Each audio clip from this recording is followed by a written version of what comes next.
Sir देख सकते हैं कि सैडी फ्रेज जो है अभिषेक जलमी से मुलाकात कर रहे हैं और हैं। সিআইডি ও অভিষেক বন্দ্যোপাধ্যায়ের মধ্যে রীতিমতো লুকোচুরি খেলা। শনিবার হরিশ মুখার্জি স্ট্রিটের শান্তিনিকেতনে গিয়ে তাকে না পেয়ে ফের কালীঘাটের বাড়িতে যান সিআইডি আধিকারিকরা। রীতিমতো নোটিশ হাতে হন্যে হয়ে ঘুরলেন সিআইডি আধিকারিকরা। শেষমেশ কালীঘাটের বাড়ির বাইরে এসে নিজের হাতে সেই নোটিশ রিসিভ করেন অভিষেক।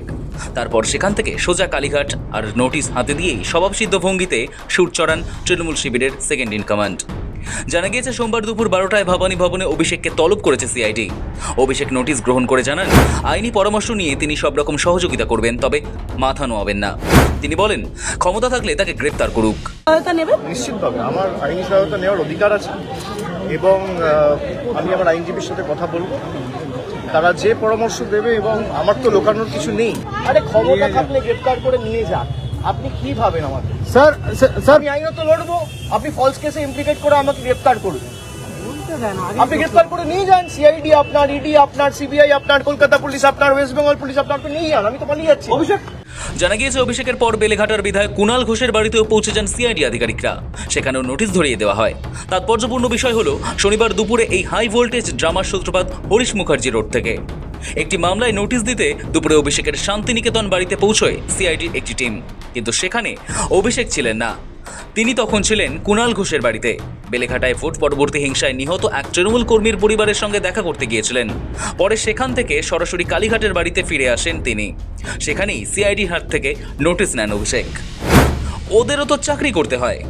কালীঘাটে পৌঁছেই সিআইডির এই বাড়ি বাড়ি ঘোরা নিয়ে তীব্র কটাক্ষ ছুড়ে দেন অভিষেক। সাফ জানিয়ে দেন তিনি শান্তিনিকেতনে থাকেন না। সিআইডিকে তার সঙ্গে দেখা করতে হলে কালীঘাটের ঠিকানাতেই আসতে হবে। যেই কথা সেই কাজ। কিছুক্ষণের মধ্যেই সিআইডি টিম পৌঁছে যায় কালীঘাটে।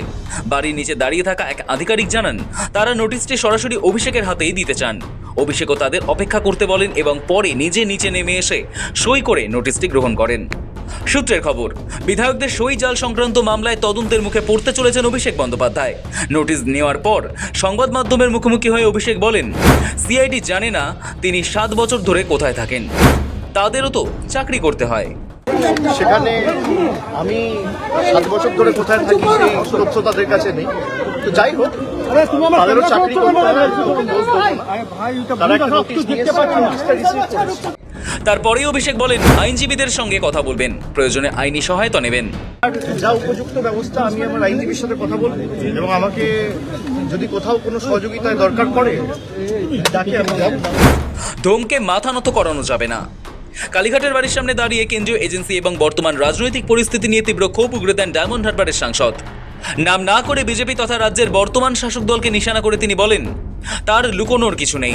এর আগেও যখন ইডি বা সিবিআই ডেকেছে 10-12 বার নিজে গিয়ে তদন্তে সাহায্য করেছেন, কোনোদিনও পালিয়ে যাননি। আমার তো লুকানোর কিছু নেই।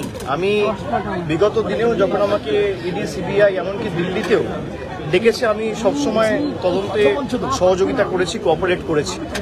এখানেও আমাকে যখন ডেকেছে নবজোয়ারের সময়, আমার পদযাত্রা আটকে, কর্মসূচি আটকে, একবার সিবিআই ডেকে পাঠিয়েছে, একবার ইডি ডেকে পাঠিয়েছে, আমি গেছি। আমি সব মিলিয়ে কিছু না হলেও প্রায় 10 থেকে 12 বার দিল্লি কলকাতা মিলিয়ে এদের কাছে অ্যাপিয়ার করেছি। আমি তো কোথাও পালিয়ে যাইনি। একই সঙ্গে রাজনৈতিক প্রতিহিংসার অভিযোগ তুলে তার হুঁশিয়ারি, নিজেদের স্বার্থে ক্ষমতার অপব্যবহার করা হচ্ছে, এভাবে ধমকে মাথা নত করানো যাবে না। সে তো রাজনৈতিক, এগুলো নিজেদের স্বার্থ রয়েছে, সে কারণে অপব্যবহার, ক্ষমতার অপব্যবহার যদি কেউ করে ক্ষমতায় বেশি দিন তারা টেকে নেই। আপনি কি কর্মসূচিতে যাবেন? আমি নিশ্চিতভাবে, কিন্তু আমরা এই লড়াইয়ের ময়দান থেকে সরবো না। এসব করে আমাকে আগেও দমাতে পারেনি, আমি আগামী দিনেও মাথা নত করার ছেলে না। এখানেই শেষ নয়, তীব্র আক্রমণ শানিয়ে অভিষেক আরও বলেন একসময় বাংলার মুখ্যমন্ত্রীকে টিভির পর্দায় সরাসরি ঘুষ নিতে দেখা গিয়েছে, আর এরা তৃণমূলকে চোর বলে। কিন্তু আমরা এই লড়াইয়ের ময়দান থেকে সরবো না। এসব করে আমাকে আগেও দমাতে পারেনি, আমি আগামী দিনেও মাথা নত করার ছেলে না। আপনারা কেএমসি নিয়ে আমাকে প্রশ্ন করেছেন যে কেএমসি আমাকে নোটিশ দিয়েছে। কেএমসি যে নোটিশ দিয়েছে তার রিপ্লাই আমি ইতিমধ্যেই দিয়েছি, এবং গতকাল আমরা হাইকোর্টেও মুভ করেছি, কোর্টে কেসও ফাইল করা হয়েছে। যদি কেউ ভাবে যে ডেকে ভয় দেখিয়ে চমকে জোর জবরদস্তি ফেক কেসে ইমপ্লিকেট করে জেলে ঢুকিয়ে আমাদের মাথা নত করবে, আমরা ওই ধাতুতে তৈরি নই। সবাই অমিত শাহর পদলেহন করে বিজেপিতে যোগদান করে নিজেদের রাজনৈতিক স্বার্থ চরিতার্থ করতে বিজেপিতে যায় না। যাদের মাথার উপর 2, 3, 4টে করে সিবিআই ইডি কেস ঝুলছে, যাদের মাথায় 2, 3, 4টে করে ইডি সিবিআই কেস ঝুলছে, তারা আজকে দুর্নীতি রোধ করার নিয়ে বড় বড় ভাষণ দিচ্ছে। সব মিলিয়ে শনিবারের এই টানটান ঘটনার পর রাজ্য রাজনীতিতে নতুন করে শোরগোল পড়ে গিয়েছে। সিআইডি নোটিশের জবাবে অভিষেক বন্দ্যোপাধ্যায় আইনি পথে কী পদক্ষেপ নেন এখন সেটাই দেখার।